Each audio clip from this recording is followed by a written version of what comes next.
E aí galera, estamos aqui para falar do episódio 3 de One Piece, intitulado O Contador de Histórias, onde somos apresentados aí a um personagem importantíssimo para a trama e o bando dos Chapéus de Palha. Vem com a gente aqui comentar desse episódio 3 do live action de One Piece, a série.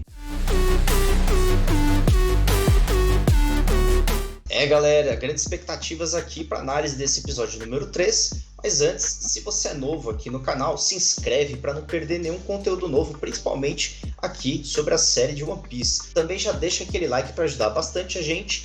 Você também consegue ajudar a gente se inscrevendo aí, né, fazendo parte do nosso clube de membros. Só clicar no botão, você vai ver a série de benefícios que você vai ter aderindo ao nosso clube de membros aqui, né? São diversos benefícios, cada nível tem um benefício diferente. Vocês podem ajudar bastante a gente e também tendo esses benefícios aí para vocês. E também, galera, nós temos as redes sociais, que é uma outra forma de vocês acompanharem o nosso trabalho aqui, e principalmente lá no Instagram, a gente sempre divulga a programação semanal, os bastidores aqui do canal, e sempre quando tem novidade, a gente interage muito com vocês por lá, então é mais uma forma de vocês nos acompanharem. Começando aqui então a falar desse episódio, ele começa ali na Vila Syrup, né, com um pequenininho Soap tocando o sino e avisando que os piratas estão chegando. Já quero dizer que eu fiquei apaixonado por esse Usopp pequeno. Que menino bonitinho, muito legal, bonitinho demais.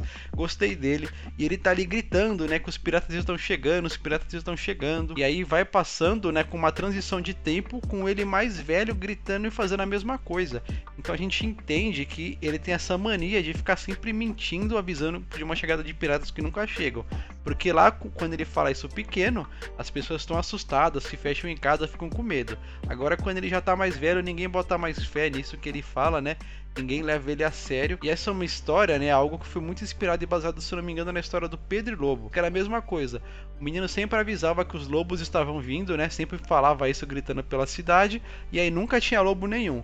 E aí, de fato, quando o lobo ataca e ele vai avisar, ninguém acredita nele e uma tragédia acontece. E aí não demora muito, galera, para nós novamente, né, vermos ali o trio inicial do bando, né, a Nami, o Zoro e o Luffy também. E eles já estão ali com expectativas, né, de fato ter um navio, né? Então eles começam a olhar ali as várias opções que tem, quando de repente o Luffy se depara com um que tem a cabeça de um bode ali. Então, para quem é fã de One Piece, já deve ter dado os gatilhos aí, né, a respeito de qual navio que é. É o momento em que o Zope aparece e eles começam a conversar ali, o Zope com aquela lábia toda dele, né, se vangloriando, valorizando também o seu trabalho, quando o Luffy já bate o martelo, né, decreta que aquele ali vai ser o navio dele e tal, ele já quer negociar, só que aí o Zope começa a voltar atrás, tentando se explicar, e a Nami e o Zoro já percebem na hora ali que o Zope tá sendo um charlatão e ele tá mentindo tudo, né, de que ele tava enganando o Luffy. E eu gosto muito dessa cena, dessa parte toda, porque enquanto está acontecendo, a gente já é preparado para aprender qual que é a relação do Luffy com o navio, porque ele sempre vai falando: ah, o navio ele é parte do bando, a gente tem que amar, tem que cuidar dele, porque ele vai levar a gente para as grandes aventuras. Esse é um sentimento que eles já estão começando a preparar a gente, porque isso é importantíssimo para a história de One Piece. E ele de fato é um personagem. A gente tem que estar bem atento a isso que o Luffy fala.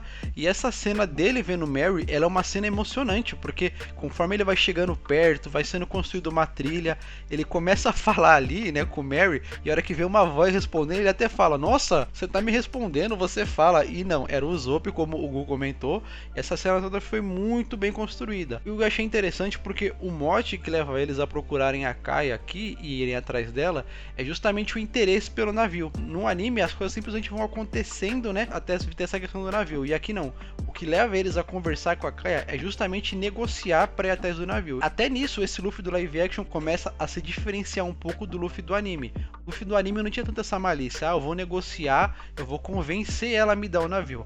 As coisas com o Luffy do anime simplesmente aconteciam. Esse Luffy do live action já é um pouquinho mais observador e até se planeja pelo menos um pouquinho mais do que o Luffy do anime. Em determinado momento, galera, ali do episódio, a gente tem uma mudança de núcleo, onde a gente vê novamente o Bug, né, ele enfurecido ali pelo Luffy ter conseguido escapar, ter levado o mapa também, e aparece alguém ali tentando chamar a atenção do Bug e tal. O Bug não dá muita atenção para ele, achando que é um fã qualquer, só que quando ele se vira, ele tenta atacar, na hora ele toma um hit KO ali, e é alguém ali do bando do Arlong, exatamente, é um tritão ali a mando dele, que falou que gostaria, né, que o Arlong gostaria de conversar com ele. O Bug não foi muito simpático, então ele logo abateu o Bug e levou ele para o encontro do Arlong, o seu capitão. Ficando no Arlong ainda, é interessante ver que depois ele vem, né, ele aparece, ele mesmo fala com o Bug. A gente já vê que ele tem uma recompensa ali de 20 milhões de beris, a mais alta até agora que já foi apresentada, e como ele é amedrontador. O Bug fica com muito medo dele, e aí em cima disso eu achei interessante que essa também é outra mudança do live action, de que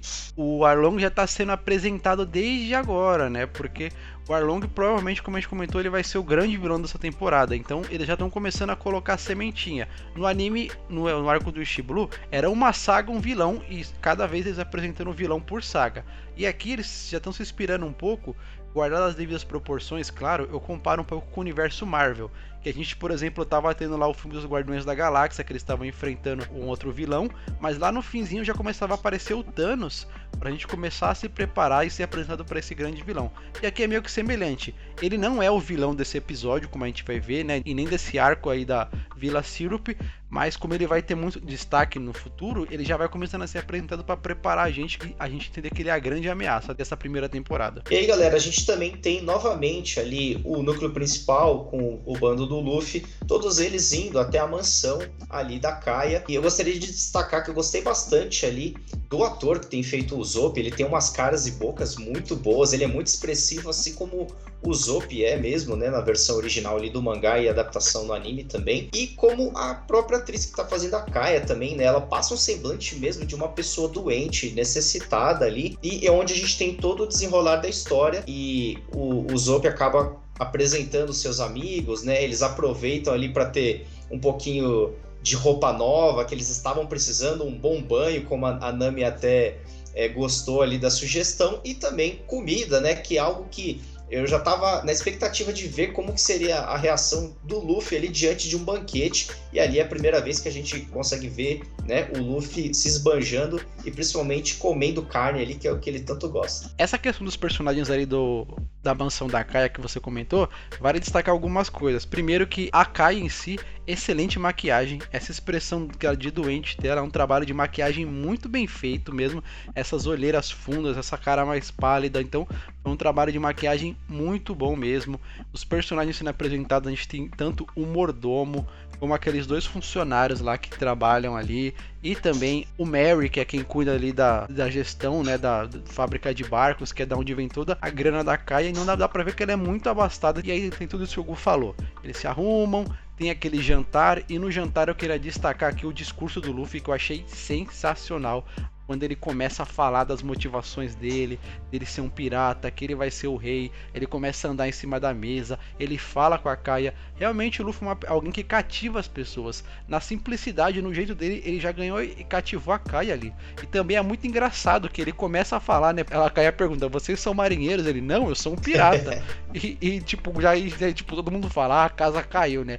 Isso foi muito engraçado. E nesse meio tempo também, antes disso, né, eu até posso dizer na mansão, o Usopp ele vai se encontrar com a Kaia, e diferente do anime que ele só ficava em cima da árvore conversando com ela da janela, aqui ele chega a entrar nos aposentos e ele se locomove pela casa, pelas entradas de funcionários que vão ser muito importantes mais pra frente. E ficou melhor mesmo do que só ter o Usopp ali pendurado na árvore falando com ela, né? E ela precisa de um chá ali pra conseguir se manter saudável aparentemente, pelo que a gente tá vendo. Beleza. Foi tudo isso que rolou no jantar, tem essa questão do chá que é importante, do Usopp transitando pela casa, mas como a gente sabe, os piratas não ficam nem sempre dormindo à noite, né, quando eles estão num lugar tão legal. Então, cada um resolveu sair pelos seus motivos. O Luffy foi dar um rolê pra comer mais, o Zoro foi dar um rolê pra beber mais, e a Nami foi dar um rolê pra roubar a casa. E nessas andanças noturnas que tudo começa a acontecer e se revelar. E um detalhe importantíssimo, como o Bruno comentou, galera, desse mordomo suspeito, até o próprio Zoro, em determinado momento, ele comenta: gente, vocês já chegaram a reparar naquele mordomo? Ele é conhecido pra vocês?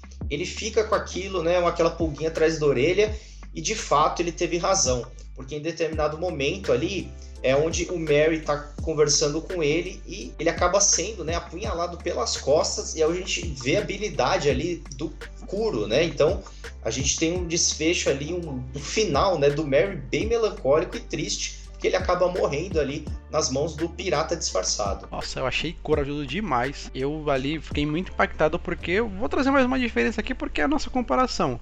No anime, o Merry não morreu, ele sobreviveu e tá vivo até hoje.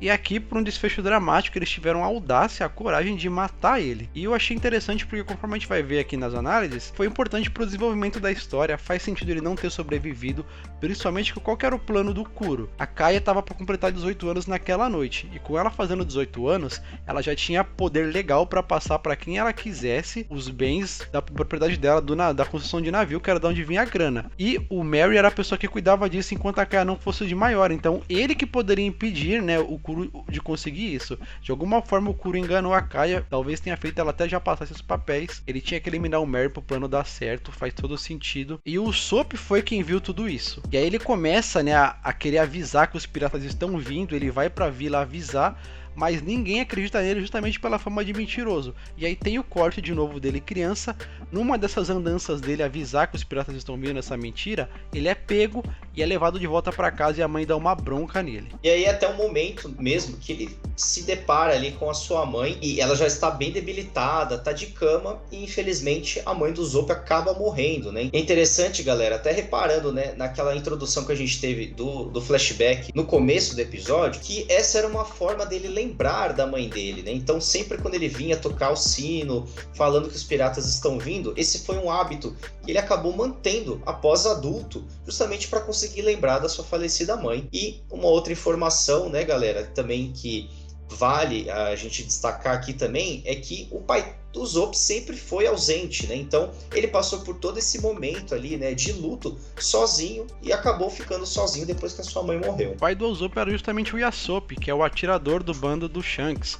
Vocês podem ver quem é aí, ele é aquele que tem um Black Power, aquela faixa com o nome, e é o atirador do bando do Shanks. Ele largou a mulher e o filho ainda muito criança para se aventurar no mar com Shanks. Inclusive nesse episódio é mencionado, né, que o Luffy conhece o Yasopp e é bem provável que ele conheça o Yasopp mais do que o próprio filho ou o Usopp. E aí, como desfecho do episódio aqui, galera, é um momento que a gente se depara com outro núcleo rapidamente, só mostrando que o Kobe e o Garp estão indo em direção à ilha, já avistando ela, inclusive, né, expectativas grandes aí para o próximo capítulo, porque muito provavelmente nós teremos aí alguma ação da Marinha já encontrando com o Luffy e também, né, com todo o desfecho que vai acontecer dentro desse arco aí com o Kuro. Na parte da Marinha, esse episódio foi importante para mostrar e evoluir um pouco mais a relação do Garp com o Kobe. Enquanto eles estavam ali jogando Choji, né, aquele jogo tradicional no Japão, combinando isso tudo que o Gu falou. Mas esse é um episódio que não se concluiu, muito pelo contrário, diferente dos outros, ele basicamente tem duas partes, a gente acredita, porque